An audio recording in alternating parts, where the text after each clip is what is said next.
Yes, good morning everyone. Good morning, sir. Good morning, sir. Good morning बेटा, good morning. हमारा chapter number 6 चल रहा था EMI, ठीक है ना, इलेक्ट्रोमैग्नेटिक इंडक्शन.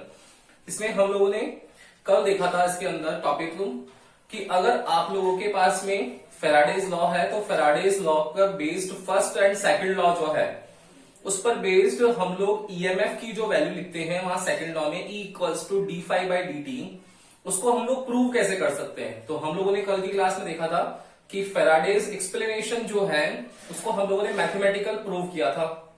देन उसके बाद हम लोगों ने वीबीएल की वैल्यू भी निकाली थी. ईएमएफ की जो वैल्यू थी वीबीएल वो भी हम लोगों ने फाइंड आउट किया था, ठीक है ना. तो दोनों डेरिवेशन इंपॉर्टेंट थे. आज की क्लास फिर इंपॉर्टेंट है जिसमें हम लोग पढ़ने वाले हैं इंडक्शन के बारे में. ये इंडक्शन हम लोगों ने पहले भी पढ़ रखा है और अब हम लोग वापस इसको इस चैप्टर में अगेन एक बार रिपीट कर रहे हैं. देखो 1837 में एक साइंटिस्ट था जिसने डिस्कवर किया, उसका नाम था जोसेफ हेनरी. ये जो हेनरी है ना, इसी के नाम पर इसकी इंडक्शन की यूनिट की, जैसे न्यूटन है फोर्स की एन लगाते हैं, वैसे ही जोसेफ हेनरी ने डिस्कवर किया था. इसलिए इंडक्शन वर्ड जहां भी आए आप लोगों के माइंड में ऐसा यूनिट जो है वो इसी साइंटिस्ट के नेम पर आ जानी चाहिए, जोसेफ हेनरी. ठीक है. अब ये इंडक्शन जो है आप लोगों के सिलेबस में 2 टाइप्स का है. फर्स्ट वन है यहां पर सेल्फ इंडक्शन एंड सेकंड है यहां पर म्यूचुअल इंडक्शन. जैसे नाम से ही क्लियर है आप लोगों को. सेल्फ इंडक्शन का मतलब क्या समझते हो आप लोग कि खुद से करंट जो है वो इंड्यूस हुए कॉइल में. और म्यूचुअल का मतलब क्या है? Mutual coupling, Faraday's third law. Mutual coupling जिसमें एक कॉइल का दूसरी कॉइल में अफेक्ट होता है, फिर दूसरी से फर्स्ट में वापस आता है. म्यूचुअल यही होगा. तो सेल्फ मतलब एक ही कुंडली है, उसी में कैसे इंडक्शन का करंट का यूज करना है. और सेकंड है म्यूचुअल इंडक्शन, मतलब एक कुंडली का दूसरी कुंडली पर इफेक्ट देखना है और दूसरी कुंडली फर्स्ट कुंडली पे कैसे डिपेंडेंट होती है. इस तरीके से ये म्यूचुअल इंडक्शन होगा. तो सेल्फ इंडक्शन और म्यूचुअल इंडक्शन के टाइप है. जोसेफ हेनरी ने बताया था, हेनरी यूनिट हो गई इसकी. वहां से आगे स्टार्ट करना है आज की क्लास. दोनों ही इंपॉर्टेंट है. आप लोगों को ये ध्यान रखने वाली है कि म्यूचुअल इंडक्शन जो है इसका डेरिवेशन इंपॉर्टेंट होता है एंड सेल्फ इंडक्शन के लिए हम लोग एनर्जी फाइंड करते हैं. वो एनर्जी इंपॉर्टेंट है, ठीक है ना. तो दोनों ही क्लासेस आप लोग ये ध्यान देके रखना कि म्यूचुअल इंडक्शन में हम लोगों को म्यूचुअल इंडक्शन की कपलिंग पढ़नी है. एग्जाम पॉइंट ऑफ व्यू से वो इंपॉर्टेंट है. सेल्फ इंडक्शन में एनर्जी वाला पार्ट आएगा, वो इंपॉर्टेंट होगा. क्लियर. करें स्टार्ट हम लोग क्लास आज की. तो एक बार इसका स्क्रीनशॉट ले लो. फर्स्ट टॉपिक हेडिंग लगाएंगे हम लोग सेल्फ इंडक्शन. ले लिया स्क्रीनशॉट. अब हम लोग मूव करते हैं सेल्फ इंडक्शन पे. देखो Yes, sir.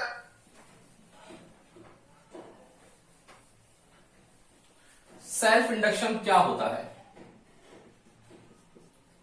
देखो ध्यान से देखना. लेट सपोज एक कॉइल है. ये कॉइल है. इस कॉइल को आप लोगों ने प्राइमरी सर्किट से कनेक्ट कर दिया. प्राइमरी सर्किट दैट मींस कौन कौन सा? जहां पर एक सेल और बैटरी होती है, उस सेल और बैटरी को कंट्रोल करने के लिए स्विच होता है और जो सेल और बैटरी से करंट फ्लो हो रहा है उसको कंट्रोल करने के लिए एक रिओस्टेट होता है. और ये रिओस्टेट दूसरे पार्ट से कनेक्ट होता है. ये रिओस्टेट, ये हमारा स्विच और ये वोल्टेज सप्लाई. क्या होगा बताओ. यहां पर 2 करंट फ्लो होती है. एक करंट होती है जो कन्वेंशनल करंट है आप लोगों की. कन्वेंशनल करंट कौन सी होती है? जो आप लोग पढ़ते हुए आ रहे हो अभी तक. First chapter, second chapter, third chapter, 10th class में पढ़ी थी, 11th में पढ़ी है. कन्वेंशनल करंट जो मेन करंट है, सप्लाई से स्टार्ट होती है. और दूसरी करंट होती है यहां पर इंडक्शन करंट. ये इंडक्शन करंट आप लोगों ने इसी चैप्टर में पढ़ना स्टार्ट किया था. इंडक्शन करंट के बारे में पढ़ा था हम लोगों ने. इंड्यूस करंट आया याद. फेराडेज फर्स्ट लॉ ने क्या बोला कि होने वाले चेंजेस को अपोज करेगी. फर्स्ट एक्सपेरिमेंट था कि ना तो मैग्नेट को पास आने देना है ना ही दूर जाने देना है. दोनों ही फेजेस में इंडक्शन करंट जनरेट हो रही थी। देखो यहां से आगे चलते हैं अब इस कॉन्सेप्ट पर, सेल्फ इंडक्शन क्या होगा। आप लोग बोलोगे कि सर जैसे ही स्विच ऑन करेंगे तो स्विच ऑन करने से बैटरी से इलेक्ट्रॉन्स का फ्लो होगा और करंट फ्लो करना स्टार्ट करेगा। ये करंट जो फ्लो हो रहा है, ये करंट इस अकॉर्डिंग फ्लो हो रहा है कि यहां पर जैसे जैसे इसकी वोल्टेज की सप्लाई बढ़ती जाएगी, इलेक्ट्रॉन्स को एनर्जी मिलती जाएगी और करंट की वैल्यू जो है वो रैपिडली इंक्रीज होना चालू हो जाएगी। क्लियर? अब सोचो इस कॉइल के अंदर करंट की वैल्यू इंक्रीज होना चालू हो गई, तो मैंने क्या बताया था कि जैसा है वैसा ही मेंटेन रहना चाहेगा। तो एक अगर वैल्यू फिक्स कर दिया आप लोगों ने इस कॉइल की, तो इस पर अगर करंट की वैल्यू इंक्रीज हो रही है तो इंक्रीज होने देगा क्या? ये नहीं देगा। क्या करेगा? एक अपोजिट करंट का फ्लो करेगा, मतलब एक अपोजिट करंट इस अकॉर्डिंग फ्लो होगा, इंडक्शन करंट जो होने वाले चेंजेस हैं उनको अपोज करेगा। ये इंडक्शन करंट फ्लो होगा अपोजिट डायरेक्शन में। तो क्या हुआ? करंट का फ्लो हुआ, अपोजिट डायरेक्शन में इंड्यूस करंट आ गया। फ्लो डायग्राम, करंट आते ही तो क्या होता है? मैग्नेटिक फील्ड आ जाता है। देखो करंट की एंट्री कैसे हो रही है, एस पोल, अपोजिट क्या बन जाएगा? N pole, magnetic field setup हो जाएगा। ये मैग्नेटिक फील्ड जो है एक कॉइल के एरिया से पास हो रहा है, दैट मीन्स ये आप लोगों को क्या देगा? फ्लक्स देगा। और इस फ्लक्स में टाइम के अकॉर्डिंग चेंजेस होंगे, जिसको हम लोग क्या बोलेंगे? ईएमएफ बोलेंगे। दैट मीन्स इसके अंदर एक ईएमएफ इंड्यूस हो जाएगा। ये कहानी हम लोगों को समझ में आती है अभी तक की, कि सेल्फ इंडक्शन एक प्रोसेस है। उस सेल्फ इंडक्शन के प्रोसेस के अंदर एक कॉइल को अगर हम लोग मेन सोर्स सप्लाई जो है उससे कनेक्ट कर दें, तो कनेक्ट करने के बाद में करंट की वैल्यू जो होती है वो इंक्रीज होना स्टार्ट होती है। पहले स्लाइटली इंक्रीज होती है, देन रैपिडली इंक्रीज होती है। तो जब इंक्रीज होना स्टार्ट होती है तो इंक्रीज होने पर वो कॉइल की वैल्यू चेंज होती है। उस कॉइल की वैल्यू को चेंज नहीं होगा तो होने वाले चेंजेस को अपोज करना है। तो एक इंडक्शन करंट ऑपोजिट डायरेक्शन में इस अकॉर्डिंग फ्लो होगा कि इस करंट के इफेक्ट को कम कर दे ताकि कॉइल सेफ रहे। कॉइल जो है वो गर्म होकर के हीट एनर्जी की वजह से खराब ना हो। तो एक इंडक्शन करंट फ्लो होता है जिसकी वजह से एक मैग्नेटिक फील्ड सेटअप होगा। मैग्नेटिक फील्ड एरिया के पर्सपेक्टिव है, वो फ्लक्स जनरेट करेगा, उससे एक इंड्यूस ईएमएफ आ जाएगा। मतलब सेल्फ इंडक्शन का काम हो गया। अब दिमाग लगा के बताओ मुझे यहां पर कि यहां पर करंट इंक्रीज हो रहा है, तो करंट इंक्रीज होने से बताओ इसका मैग्नेटिक फील्ड इंक्रीज होगा नहीं होगा? बिल्कुल होगा। और मैग्नेटिक फील्ड इंक्रीज होगा, दैट मीन्स फ्लक्स इंक्रीज होगा। तो क्या समझ में आ रहा है आपको कि करंट इंक्रीज करने से मैग्नेटिक फ्लक्स भी इंक्रीज हो जाता है। यही इंडक्शन का प्रिंसिपल है कि अगर आप लोगों के पास में करंट की वैल्यू को अगर हम लोग राइज कर दें तो मैग्नेटिक फ्लक्स की वैल्यू भी राइज होती है। और जब दोनों चीजें डिपेंडेंट होकर के एक दूसरे पर राइज होती है तो डिपेंडेंसी साइन जो होता है प्रोपोर्शनल, वो अप्लाई कर दिया जाता है। Phi proportional I, that means क्या हो जाएगा? Phi equals to L I. ये एल आप लोगों के पास में सेल्फ इंडक्शन आ गया। ये एल जो है कांस्टेंट है जिसको डिनोट करते हैं हम लोग किससे? Self induction. क्लियर है क्या? यहां तक की कहानी समझ में आ गई क्या आप लोगों को? बोलो यस और नो। Yes, sir. क्लियर है यहां तक? Yes. अब देखना, अब इसका सेकंड एक्सपेरिमेंट करते हैं कि आप बोलोगे कि सर अगर हम लोग स्विच को अब हटा दें क्या होगा? देखना, फिर वही कॉइल ड्रॉ कर लो। ये कॉइल सेम आप लोगों के पास में बैटरी है उतने ही वोल्टेज की, सेम स्विच है और सेम अमाउंट का रियोस्टेट यूज कर रखा है आप लोगों ने सर्किट में, ये रियोस्टेट। अब क्या होगा? अभी भी करंट यहां से फ्लो हो रही है, लेकिन सेकंड केस में हम लोग इस बैटरी के स्विच को हटा देंगे। तो स्विच को हटाने से क्या होगा कि जितनी भी करंट है वो कम होगी। तो कम होगी तो कॉइल की वैल्यू कम हो जाएगी। कॉइल में करंट की वैल्यू कम होनी चाहिए क्या? नहीं होनी चाहिए। तो इस बार इंडक्शन करंट जो है वो उस सेम डायरेक्शन में, कन्वेंशनल करंट की सेम डायरेक्शन में फ्लो होगा, क्योंकि हमको पता ही है अपोज करना है चेंज को। देखा था फेराडेज फर्स्ट एक्सपेरिमेंट में जब हम लोग मैग्नेट के एन पोल को लेकर आए तो उसने एन पोल जनरेट करा क्योंकि वो पास नहीं आने देना चाहता। फिर इसी एन पोल को हम लोग जब दूर लेके गए तो उसने एस पोल बना दिया, अट्रैक्ट कर लिया, मतलब अपोजिट डायरेक्शन में कर दिया। देखो सेम चीज वही है, यहां पे भी वही है। करंट इंक्रीज होना चालू हुआ, नहीं होने दिया, अपोजिट करंट फ्लो करा। यहां पर करंट डिक्रीज होना चालू हुआ तो डिक्रीज नहीं होने दे रहा है, इंडक्शन करंट उसी सेम डायरेक्शन में कन्वेंशनल के फ्लो होना चालू हो गया, मतलब फिर मेंटेन रखेगा करंट को। करंट फिर रहेगा, करंट के सेटअप की वजह से फिर आप लोगों के पास मैग्नेटिक फील्ड आएगा। मैग्नेटिक फील्ड कॉइल के एरिया से निकल रहा है, मतलब फ्लक्स जनरेट करेगा। आपके पास वैल्यू जो है वो वापस फ्लक्स की आ जाएगी, ईएमएफ की आ जाएगी। देखो कितना इजी है सेल्फ इंडक्शन। मतलब सेल्फ इंडक्शन का मतलब क्या हुआ कि कॉइल एक ही है, उस कॉइल के अंदर करंट को इंक्रीज करते जाओ तो इंडक्शन करंट अपना नेचर चेंज करता जाता है। तो इंडक्शन जो कॉइल है वो खुद का है और इटसेल्फ ही करंट को इंक्रीज और डिक्रीज कर रहा है। इसी वजह से इसको सेल्फ इंडक्शन प्रोसेस कहते हैं कि खुद से ही कॉइल को मेंटेन करता है, ना ज्यादा होने देता है ना कम होने देता है। इसी प्रोसेस को सेल्फ इंडक्शन कहते हैं। दोनों एक्सपेरिमेंट आप लोगों को क्लियर हो गए क्या? यस और नो बताओ मुझे एक बार। Yes, sir. हो गए ना? Yes, sir. अब इसकी जगह काफी सारी बुक्स में आप लोगों की एनसीईआरटी बुक है उसमें कॉइल दे रखी बेटा। आरबीएससी की बुक्स है काफी सारी, स्टैंडर्ड बुक्स है, उसमें काफी जगह इस कॉइल की जगह पर सोलेनॉइड भी यूज कर रखा है। तो अगर आप लोग कोई रेफरेंस बुक प्रीफर करो और वहां पर आपको सोलेनॉइड गिवन हो ना तो घबराने की जरूरत नहीं कि सर अपने एनसीईआरटी में तो ये है वो है।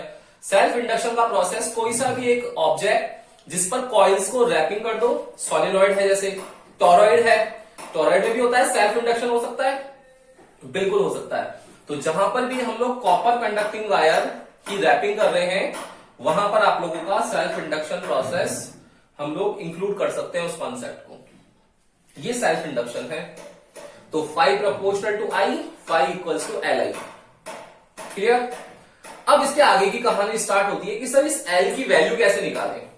तो एक बार इसका स्क्रीनशॉट ले लो, देन वैल्यू ऑफ एल पे चलते हैं फटाफट से। ले लिया स्क्रीनशॉट? Yes. जो मैं आप लोगों को सॉफ्ट कॉपी में नोट्स भेज रहा हूं उसमें ये वाले जो भी पार्ट है वो इंक्लूड करके लिखने हैं भाई, है ना? ध्यान रखना थोड़ा सा, क्योंकि वो नोट्स आप लोगों के प्रीवियस जो सीनियर्स होते हैं उनसे लिए हुए होते हैं। तो प्रॉपर हमेशा अपडेशन होता है नोट्स में, तो जो भी अपडेट करता हूं क्लास में मैं आप लोगों को उसको इंक्लूड करना है नोट्स में। Yes, sir. अब देखो क्या होगा, कॉइल है, इसमें निकाल रहे हैं हम लोग next value of L. Coil है, कॉइल में करंट का चेंज हो रहा है, मैग्नेटिक फील्ड सेटअप हो रहा है, तो उससे क्या हो रहा है, एरिया के मल्टीप्लाई से फ्लक्स आ रहा है। तो वैल्यू कैसे निकलेगी एल की? देखो क्या होगा, because when magnetic field lines passes out from the cross sectional area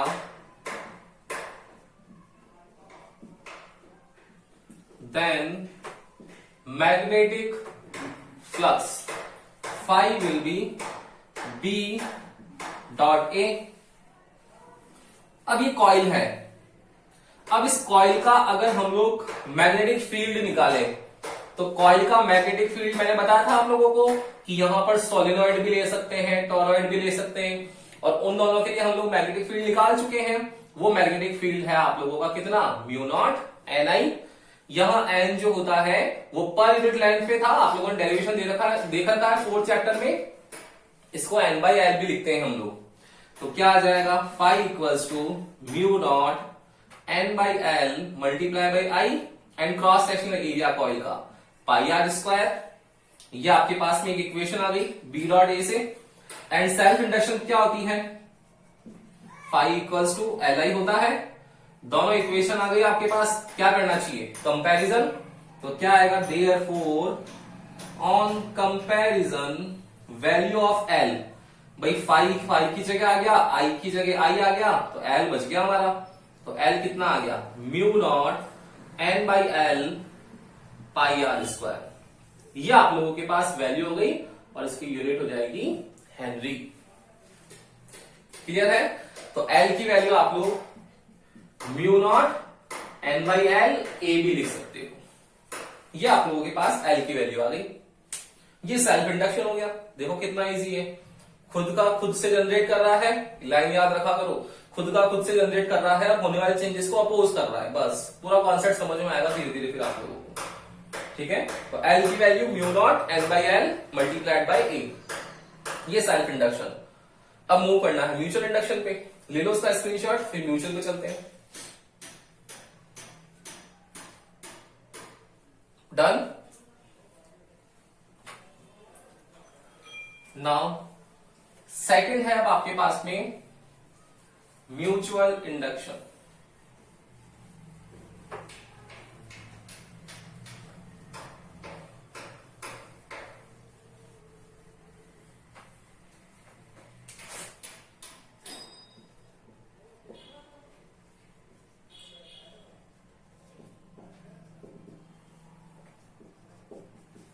mutual induction N. अब देखो म्यूचुअल इंडक्शन क्या होता है। म्यूचुअल इंडक्शन मतलब है टू कॉइल्स होनी चाहिए। कॉइल्स कैसी होनी चाहिए? कॉन्सेंट्रिक कॉइल्स होनी चाहिए। कॉन्सेंट्रिक सर्कल्स होते वैसे कॉन्सेंट्रिक कॉइल्स होनी चाहिए जिनके सेंटर्स एक हो, मतलब एक दूसरे के साथ हो। क्या होगा, एक कॉइल मैंने ले लिया ऐसे, ये इसको कॉइल को नाम दे दिया मैंने कॉइल C1। इस कॉइल C1 के लिए आपको करंट गिवन है I1, उसका एरिया गिवन है A1, फिर आपको उसका मैग्नेटिक फील्ड गिवन है B1 और उसके नंबर ऑफ टर्न्स पता है आप लोगों को N1। क्लियर? दूसरी कॉइल लेते हैं, कॉन्सेंट्रिक है तो इसी के अंदर से लेनी पड़ेगी हमको। ये देखो, ये देखो, ये आप लोगों के पास में कॉइल C2 आ गई। ये कॉइल C2 है, number of electric current I2 है, एरिया क्रॉस सेक्शनल A2 है, मैग्नेटिक फील्ड B2 है, नंबर ऑफ टर्न्स N2 है। ये गिवन है आपको। दोनों में करंट फ्लो हो रहा है, एक में I1 एक में I2। अब करंट अगर इंक्रीज हो रहा होगा तो I1 I2 अपोजिट डायरेक्शन में हो जाएंगे, और अगर करंट डिक्रीज हो रहा होगा तो I1 I2 सेम डायरेक्शन में फ्लो हो जाएंगे। ये चीज अब मेरे को आपको बताने की जरूरत नहीं है, सेल्फ इंडक्शन में आप लोग देख चुके हो। कोई भी पूछता है म्यूचुअल इंडक्शन में सेम ही कहानी है कि कन्वेंशनल करंट और इंडक्शन करंट जो होते हैं वो एक दूसरे के अपोजिट चलते हैं जब इंक्रीज होता है, और सेम डायरेक्शन में चलते हैं जब वो डिक्रीज हो रहा होता है। क्लियर? अब इस कॉन्सेप्ट को समझना है आपको कि फ्लक्स लेना है इसका। तो कॉइल C1 का फ्लक्स कितना होगा बेटा? कॉइल C1 का फ्लक्स कितना होगा? Φ1। कॉइल C2 का फ्लक्स होगा कितना? Φ2। और ये Φ1 और Φ2 कितना होना चाहिए? B dot A। यहां भी कितना होना चाहिए? B dot A। लेकिन अब यहां देखने वाली चीज है कि ये मैग्नेटिक फील्ड और एरिया जो है वो किस किस के आएंगे। तो फ्लक्स है Φ1, वो आएगा मैग्नेटिक फील्ड B1 के लिए, मैग्नेटिक फ्लक्स Φ2 आएगा मैग्नेटिक फील्ड B2 के लिए। यहां तक तो आप लोगों को कोई दिक्कत नहीं होगी, ठीक है ना? अब सारी कहानी आती है इस एरिया की। एरिया कैसे होगा? आप लोगों को एक एक्सपेरिमेंट दिखाता हूं मैं, वो ध्यान रखना भाई, उस अकॉर्डिंग आप लोगों को समझ में आनी चाहिए चीजें। लेट सपोज आप लोगों के पास में दो पेपर हैं, इस तरीके से दो कॉइल्स हैं, उन कॉइल्स की रैपिंग कर रखी है हम लोगों ने। एक तो इस तरीके से है, देखो आप लोगों को कॉन्सेंट्रिक सर्कल टाइप में दिखेगा, ये कॉन्सेंट्रिक सर्कल। अब इसी के अंदर एक दूसरी कॉइल है, वो भी हम लोगों ने रख रखी है। देखो दूसरी कॉइल देखते हैं हम।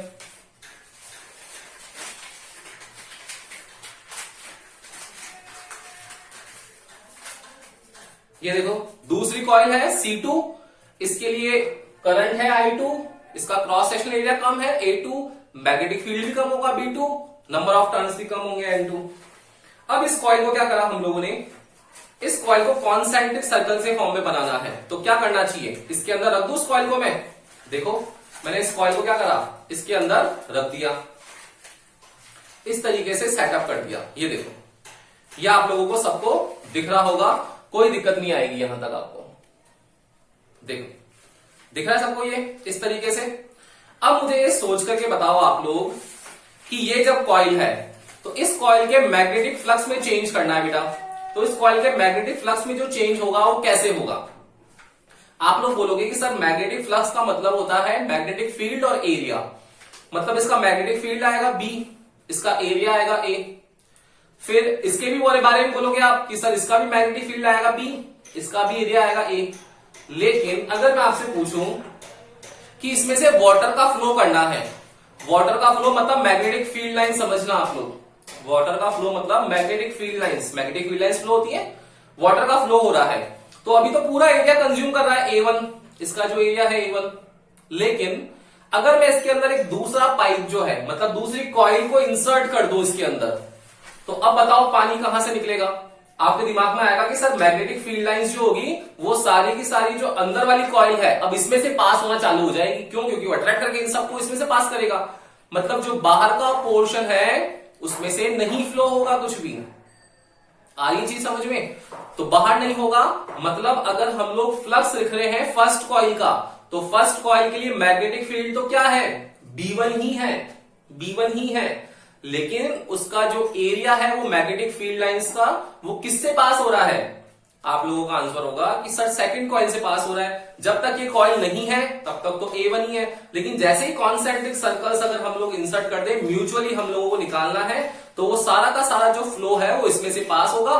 मतलब एरिया A2 आएगा कॉइल फर्स्ट के लिए।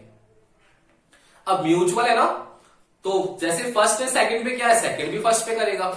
अब सोचो दूसरा, देखो दूसरे वाले का भी फ्लक्स होगा, ये फ्लक्स चेंज करेगा तो फर्स्ट वाला अफेक्ट होना चाहिए। अब ये अफेक्ट होगा, कैसे होगा? ध्यान देना कि आप बोलोगे सर सेकंड कॉइल का अगर हम लोग लिख रहे हैं तो सेकंड कॉइल का मैग्नेटिक फ्लक्स कितना होगा? B2 होगा। ये सेकंड कॉइल का मैग्नेटिक फ्लक्स और मैग्नेटिक फील्ड B2 आ गया।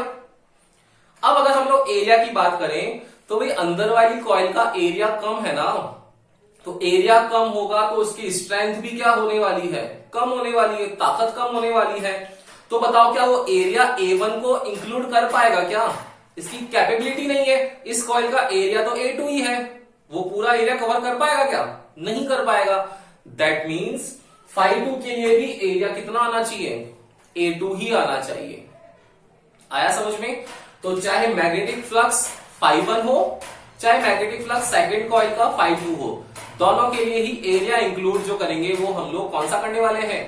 A2 करने वाले हैं। बाहर वाले के लिए अंदर वाला इसलिए कर रहे हैं क्योंकि सारा कॉइल जो होगा, सारा वाटर फ्लो इसी से होगा, बाहर वाला पोर्शन नहीं होगा। तो A2 वैसे आ गया। सेकंड कॉइल के बारे में क्या बोलेंगे कि इसका एरिया ही कम है, तो उतना है जितना उसमें से निकलेगा। क्या आया क्या समझ में? यस और नो? जल्दी से बोलो, आ गया समझ में? तो अब इसकी वैल्यू लिखनी है हम लोगों को। Yes sir. तो कितना आ जाएगा?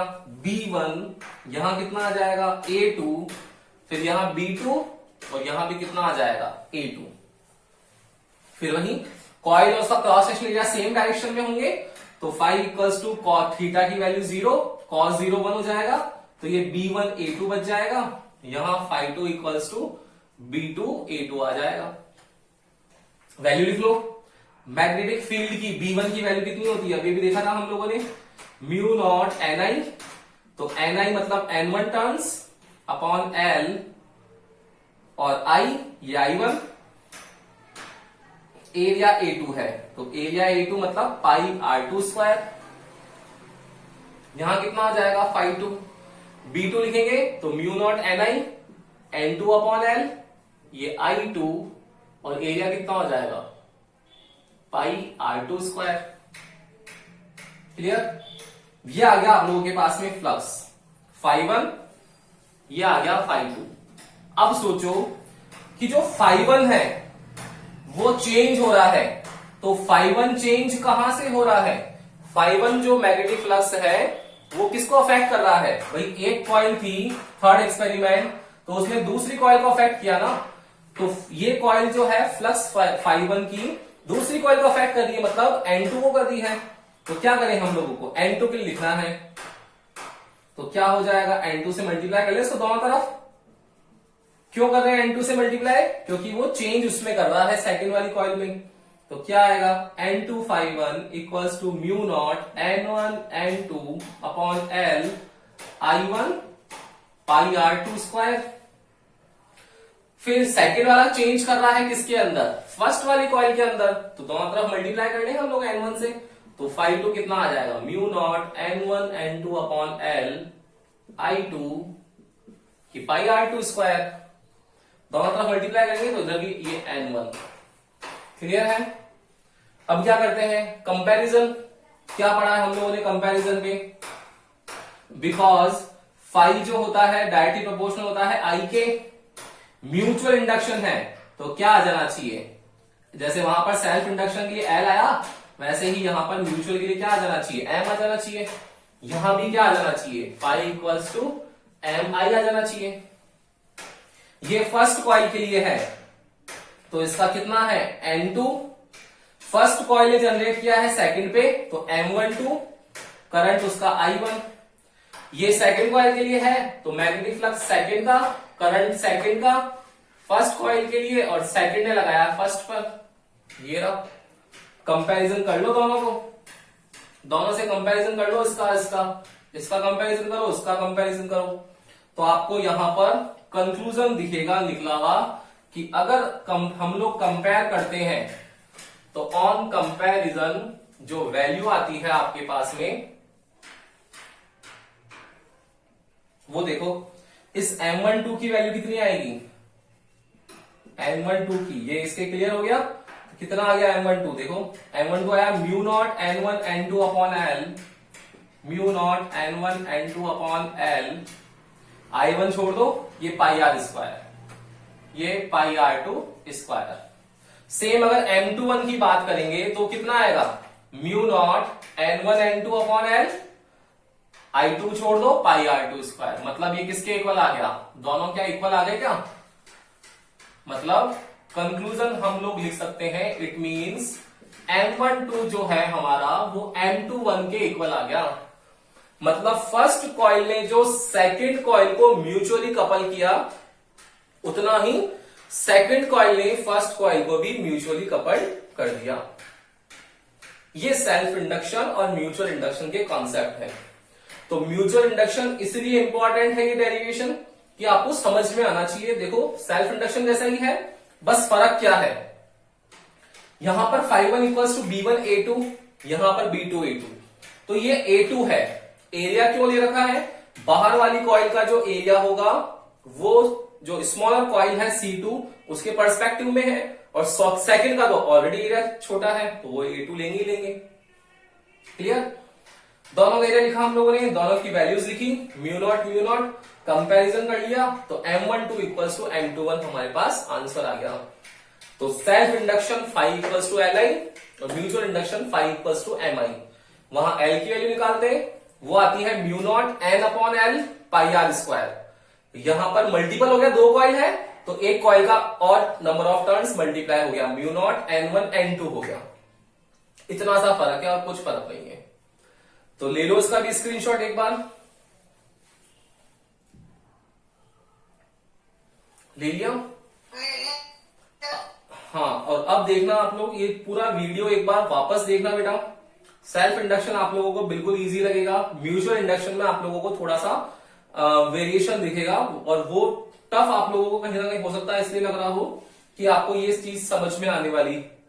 तो ये चीज आप लोग एक बार खुद पूरा वीडियो देखना, उससे आपको वापस वो एक्सपेरिमेंट जो बताया उससे समझ में आएगा कि कॉइल है एक, उस बड़ी वाली कॉइल के अंदर एक इंसर्ट करेंगे कॉन्सेंट्रिक कॉइल को, तो कॉन्सेंट्रिक कॉइल को इंसर्ट करने पर बड़ी वाली कॉइल से अगर फील्ड लाइंस निकल रही है तो वो सेकंड एरिया जो स्मॉलर है उसको कवर कर रही है, और सेकंड से तो स्मॉलर निकल ही रही है, वो कवर करेगी नहीं बाहर वाले को। इस वजह से दोनों तरफ एरिया A2 लेते हैं, बाकी तो सेम प्रोसेस है सेल्फ इंडक्शन का। तो इजी है। फिर भी दिक्कत हो तो आप लोग वीडियो देखना, और डाउट रहता है तो कल की क्लास में आकर के कल ही पूछना है। तो पूरा वीडियो देखना सबको आज, Yes, sir. ठीक है ना। कल अगर डाउट रहेगा तो एक बार और करेंगे, अदरवाइज कल फिर हम लोग एनर्जी निकालेंगे सेल्फ इंडक्शन की, और देन इसके बाद AC जनरेटर वाला टॉपिक करके चैप्टर को कंप्लीट करने की कोशिश करेंगे। ओके, तो अच्छे से पढ़ना। Good day.